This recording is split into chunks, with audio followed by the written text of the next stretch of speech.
గోవులలో అందరు దేవతలు, దేవుళ్ళు ఉంటారని చెప్తారు కదా! మరి లక్ష్మీదేవి ఆ గోవులో ఎక్కడ ఉంటుంది? ఇది ప్రశ్న. ఎంత గొప్ప ప్రశ్న! నిజమైనటువంటి ప్రశ్నలకి సమాధానాన్ని తెలుసుకోగలిగిన స్థానం ఇదే. లక్ష్మీదేవి, మహావిష్ణువు ఆకాశంలో అలా విహరిస్తున్నారు గరుడుని మీద. అలా వెడుతున్నట్టు కనిపిస్తోంది కదా! కిందకోసారి లక్ష్మీదేవి చూడగానే అబో కొన్ని వేల ఆవులన్నీ చక్కగా ఒక వనంలో కనిపించడమే కాకుండా వాటికి ఇష్టమైనటువంటి మేతని మేస్తూ కనిపించాయి. లక్ష్మి ఇలా కిందికి చూస్తే అవి కూడా మోరలెత్తి చూశాయి ఆవిడ్ని. అబ్బో ఎంత అందంగా ఉంది అని అవన్నీ అనుకున్నాయి. ఎంత ముచ్చటగా ఉన్నాయి అని ఆవిడ అనుకుంది. వెంటనే మహావిష్ణువుతో భార్యకి ఏదైనా అనుమానం వస్తే భర్తనే కదా అడుగుతుంది. ఆ గోవులన్నీ అలా ఉన్నాయే, గోవుల్లో ఎందరో దేవతలు ఉంటారు అంటుంటారే, నేను కూడా ఆ గోవులో ఒక అవయవంలో భాగంగా ఉందామని అనుకుంటున్నాను, ఏమంటారు అందావిడ. తప్పక అలాగే వెళ్ళు, ఏ విధమైన అనుమానము లేదు.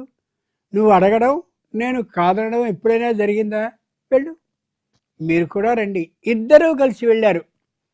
విశాలమైనటువంటి వనం, ఏ విధమైన ఆటంకాలు అడ్డంకులు లేనటువంటి కారణంగా స్వేచ్ఛగా అనేకమైనటువంటి రంగుల్లో ఆవులన్నీ తిరుగుతూ ఉంటే ఆ ఆవులన్నీ కూడా ఇంత రమణీయంగా దేవతా ముఖంతో కనిపిస్తున్నటువంటి ఈవిడ దగ్గరికి చుట్టూరా వచ్చి చేరిపోయాయి. అబ్బో ఎంత బాగుంది అని అనుకుని ఆవులన్నింటినీ నిమిరి, ఆవులన్నిటికీ కూడా ఓ అధిపత్యం ఉంటుందిగా. ఆవిడ రాగానే చాలా ఆనందంగా ఉంది మీ గోజాతి నాకు. నేను మీ గోజాతిలో ఈ ఉన్న అవయవాల్లో ఒక అవయవంలో ఉందామని అనుకుంటున్నాను. నేను చెప్పనా ఏ అవయవం అందావిడ. పెద్దగా నవ్వి, నువ్వు చెప్పేదేమిటమ్మా?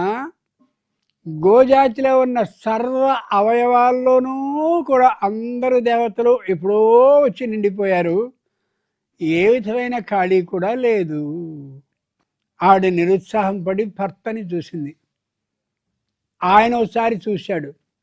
చూసి అలా కాదు, తను అడిగినందుకైనా ఏదైనా ఒక అవయవంలో ఆ లక్ష్మీదేవిని ఏర్పాటు చేసుకోండి, సామాన్యురాలు కాదు ఈవిడ అని వివరంగా లక్ష్మిని గురించి విష్ణువు చెప్పాడు. అది తన భార్యని గురించి ఆ విశేషాన్ని భర్త చెప్తూ ఉంటే, భార్య వింటూ ఉంటే ఎంత ఆనందంగా ఉంటుంది. పురాణాన్ని ఒకసారి మనం వింటే గమనించుకోగలగాలి. వెంటనే అసలు ఎవరెవరున్నారు చెప్పు అంది లక్ష్మీదేవి. ఇష్టపూర్వకంగానే తప్ప విసుగ్గా కానీ చిరాగ్గా కానీ కాదు.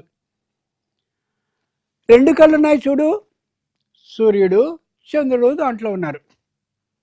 4 గిట్టలున్నాయి చూడు, 4 వేదాలు 4 గిట్టల్లోనూ ఉన్నాయి.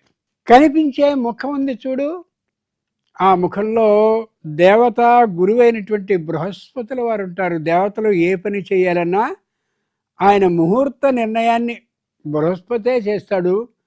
ఆ కార్యక్రమానికి మంత్రాలన్నింటినీ చదవడం ఆయన బాధ్యతే కూడా. ఆ నోరు తెరిస్తే అగ్నిదేవుడు ఉంటాడు దాంట్లో. అగ్ని సర్వపవిత్రుడు కాబట్టి ఏ విధమైన అపవిత్రత ఆ నోటిలో ఉండదు. ఆ పొదుగుంది చూడు, పొదుక్కుండేటటువంటి 4 ఏవైతే ఉంటాయో ఆ 4టిలో సముద్రాలు స్పష్టంగా దాగి ఉంటాయి. పయోధరీభూత చతుస్సముద్రా, తూర్పు పశ్చిమ అలాగే ఇటుపక్క ఉత్తర దక్షిణ ఈ దిక్కుల్లో ఉండే నదులు అన్నీ కూడా ఆ 4 చనుకట్టులలో ఉంటాయి. ఆ ఉదరం నిండుగా ఇంద్రుడు ఉంటాడు, అగ్ని ఉంటాడు, యముడు ఉంటాడు, నిరుతి ఉంటాడు, వరుణుడు ఉంటాడు, వాయువు ఉంటాడు, కుబేరుడు ఉంటాడు, ఈశానుడు కూడా ఉంటాడు, అంటే శంకరుడు కూడా. ఇంద్రుడు మొత్తం వీరందరినీ పరిపాలిస్తూ ఉంటాడు. ఆదిత్యమంబికాం విష్ణుం గణనాథం మహేశ్వరం, పంచలోకాలని పరిపాలించేటటువంటి పంచలోక ప్రభువులు కూడా ఇదే గోవులో ఉంటాయి. గంగానది మాత్రం తాను కావాలని ఏరి కోరి నేను ఆ తోక భాగంలో ఉంటాను అంది ఆవిడ. అంచేతనే ఆ గో పూజ చేసేటువంటి సందర్భంలో తోక మీదుగా గంగా జలాన్ని పోసి ఆ జలాన్ని శిరస్సున చల్లుకుంటూ ఉంటాం. అయితే నువ్వనేదేమిటో నాకు అర్థం కావటం లేదంది లక్ష్మీదేవి. ఏం లేదు, గోవుకున్న అన్ని అంగాల్లోనూ అందరు దేవతలు ఎప్పుడెప్పుడో ప్రవేశించేస్తున్నారు కాబట్టి నీకే విధమైన ఖాళీ లేదు అని. ఆవిడ చాలా దుఃఖపడిపోయింది. విష్ణువుని ఒకసారి చూస్తే విష్ణువు అన్నాడు, ఇంకేదైనా ఖాళీగా ఉందేమో ఒక్కసారి చూడు అన్నాడు. అనేసరికి వెంటనే గోవు ఆలోచించి, అవునవును, 2 ప్రదేశాలైతే ఖాళీగా ఉన్నాయి, మరి నువ్వు ఇష్టపడతావా? గోవులో ఏ భాగంలో అయినా సరే ఉండడానికి నేను ఇష్టపడతాను. ఏమీ అనుమానం లేదు, చెప్పు. గోమయం, గోమూత్రం, ఆవు పేడ, ఆవు పంచితం అంటారే అది. ఈ 2 మాత్రమే ఖాళీగా ఉన్నాయి. నువ్వు కానీ స్వీకరిస్తాను అంటే నువ్వు ఆ 2 భాగాల్లోనూ నువ్వు ఉండొచ్చు. మహాప్రసాదం. లక్ష్మి అయినటువంటి నేను, లోకంలో అందరికీ ఐశ్వర్యాన్ని అందించేటటువంటి సమర్థురాల్ని నేను, లోకాన్ని పరిపాలించేటటువంటి రక్షణ బాధ్యతని చేపట్టిన శ్రీ మహావిష్ణువు భార్యనైన నేను ఆ గోమయం గోమూత్రంలో ఉండదలిచాను అంది.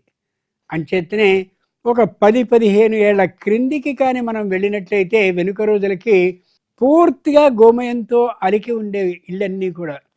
అంచేతనే వాళ్ళకి ఈ తేళ్ళు మండ్రగబ్బలు ఇట్లాంటివి ఏమి వచ్చేవి కాదు. ఆ వాసన కారణంగా గోమయం ఏదైతే ఉందో ఆవు పేడ, ఆ ఆవు పేడని ముద్దలుగా చేసి దాన్ని యజ్ఞాల్లో యజ్ఞకుండాల్లో వాడతారు.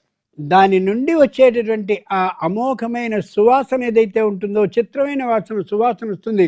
ఆ వాసన శ్వాసకోశ వ్యాధుల్ని తొలగిస్తుంది.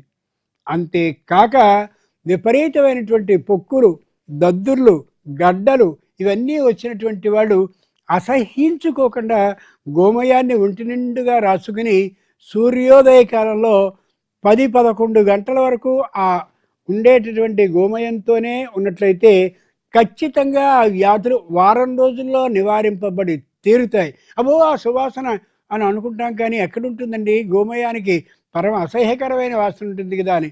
దాంట్లో నువ్వు అత్తరు వేసుకో, పన్నీరు వేసుకో, సెంటు వేసుకో, నీకు ఇష్టం వచ్చింది, నీ శరీరం మీద వ్యాధి తొలగిపోతుందంటే ఈ వాసన ఎక్కడ భరిస్తానంటావెందుకు? అది. తర్వాత గోమూత్రం ఏదైతే ఉందో ఆవు మూత్రంతో అనేకమైన వ్యాధులు తొలగిపోతాయి. అంటే లక్ష్మీదేవి పరోక్షంగా మనకి ఏం చెప్తుంది అంటే, మీ అందరికీ ఆరోగ్యాన్ని ఇచ్చేటటువంటి గోమయం, గోమూత్రం రూపంలో నేను స్వయంగా ఉంటానురా అని. మనం అనుకుంటాం ఏదైనా ఓ నాటకంలో వేషం ఖాళీగా ఉందంటే మహారాజు పాత్రేనా, చక్రవర్తి గారిదేనా అని అడుగుతాం. కానీ లక్ష్మీదేవి ఏమైంది?